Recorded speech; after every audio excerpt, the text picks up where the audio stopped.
চিত্তরঞ্জন রোডে পা রাখা ইস্তক মানুষের দেখাই মিলছে না। একে থোকা থোকা মেঘে দুপুরের মুখভার, তার উপর মাইকে ভেসে আসছে দুর্গাপুজোর ঢাকের সুর।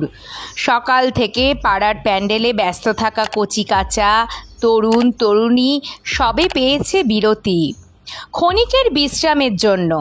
বিকেল হতে না হতেই আবার যে বেরোতে হবে। নিয়ামতপুর 4 পয়েন্ট থেকে ডান দিকে টার্ন নিলেই সবুজ আর সবুজ। বাইক, গাড়ি, বাহন যাই হোক না কেন, সীতারামপুরের ওই রাস্তাটুকু সাবধানে চলতে হবে আপনাকে। হঠাৎ পড়ে যেতে পারেন মহা উত্তেজিত গরুর পালের মুখে। সীতারামপুর ছেড়ে ডান হাত ধরলেই আর চাপ নেই। মুঠো মুঠো শান্তি ছড়িয়ে ছিটিয়ে চারদিকে। বটতলা, টলটলে পুকুর, মন্দিরকে ডাইনে বাঁয়ে রেখে এগিয়ে চলেছে এক ফালি ঢালাই রাস্তা। ওই রাস্তার দুধারে ঢিলেঢালা জীবনযাপন ছোট্ট গ্রামটার। এমন রাস্তায় হঠাৎ দেখা পেতে পারেন এক তরুণীর। টান টান করে বাঁধা চুল, দোহারা চেহারা, উজ্জ্বল দুটো চোখ। শাড়ি অথবা সালোয়ার কামিজ যাই পরে থাকুন না কেন, ওই তরুণীর পায়ে চপ্পল দেখলে ধরে নেবেন আপনি চলবলপুরে আছেন। আপনার সামনে যিনি দাঁড়িয়ে তিনি আর কেউ নন, বাংলার রাজনীতির সবচেয়ে আলোচিত এবং আগ্রাসী নেত্রী মীনাক্ষী মুখার্জি, যার জন্য আসানসোল থেকে 19 কিলোমিটার দূরের কুলটির চলবলপুর ভীষণ রকম চলমান। বটতলা, ক্লাবঘর, স্কুল কিংবা পাড়ার মোড়, এই চলবলপুর প্রথম সব কিছুর সাক্ষী। যে ভাষণে একদিন মুগ্ধ হবে সারা বাংলা, যে আগ্রাসনে তটস্থ হবে বিরোধীরা, যে ডিওয়াইএফআই ইতিহাস গড়বে অনেক পরে, তার শুরুটা এই চলবলপুরেই। নেত্রী হিসেবে গ্রামেই প্রথম ডালপালা মেলা। বারুদে ঠাসা এক তরুণীতে তখন মুগ্ধ হয়েছিলেন অনেকেই। সেই পথ চলা একদিন জানবে কুলটি, জানবে আসানসোল, বর্ধমান, উপলব্ধি করবে সারা রাজ্য। চলবলপুর এমন চঞ্চল বোধ হয় বছরে এক আধবারই হয়। আরও ভালো করে বললে পুজোর 4টে দিন। তার প্রিয় মেয়ে যে এই 4 দিন তার কাছেই থাকেন।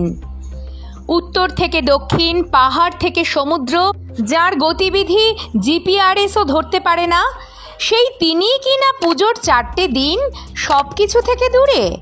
মিটিং, মিছিল, সমাবেশ, বিক্ষোভ সব থেকে ছুটি ওই 4 দিন।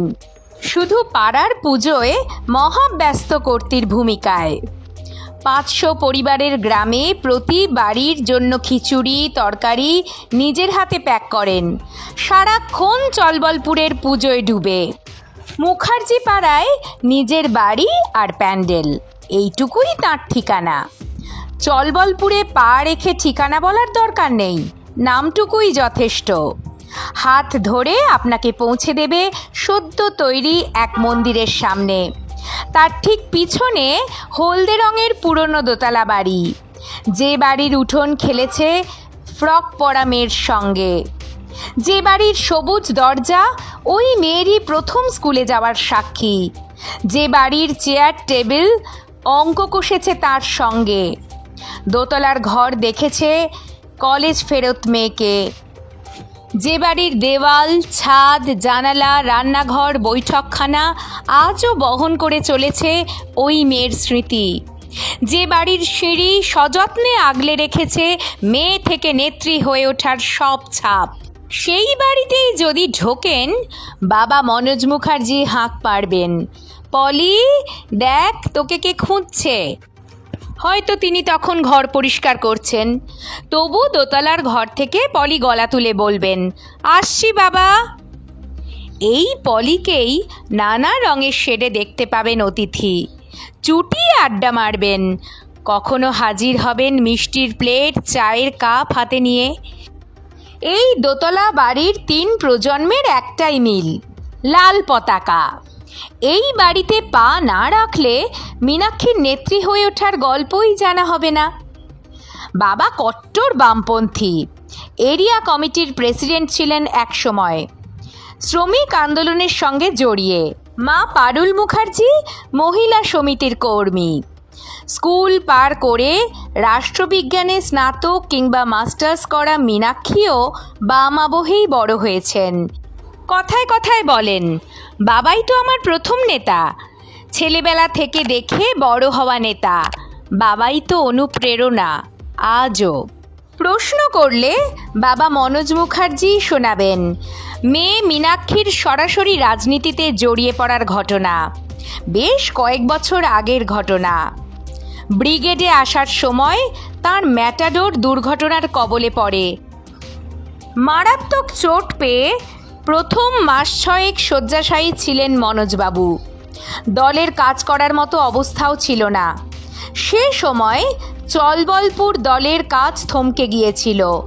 মনোজবাবু শোনালেন, সে সময় আমি বিছানায় পড়ে, তা আমার মাই একদিন পলিকে বলেছিল, দেখছিস তো বাবার কি অবস্থা, তোকে এবার দলের কাজেও মন দিতে হবে। মায়ের ওই কথা থেকেই ওর সরাসরি দলের কাজ শুরু। কে জানতো ওই ঘটনাই একদিন পাল্টে দেবে ডিওয়াইএফআই এর ইতিহাস। ওই ঘটনাই একদিন আলোড়ন ফেলে দেবে রাজ্য রাজনীতিতে। স্বপ্ন দেখাবে শূন্য বামকে। বিমান বসুর মতো নেতা তাকে ক্যাপ্টেন বলে ডাকবেন। আরজি কর দেখবে পড়ুয়া চিকিৎসকের মর্মান্তিক ঘটনার জেরে গাড়ি আটকে দিয়েছেন এক সিপিআইএম নেত্রী। সময় যত গড়াবে তত তৃপ্ত হবে চলবলপুর। যে মেয়েকে কোলে পিঠে বড় করেছে সে, এ প্রাপ্তি তো তারও। তার প্রিয় মীনাক্ষী তাকে বিখ্যাত করে দিয়েছেন।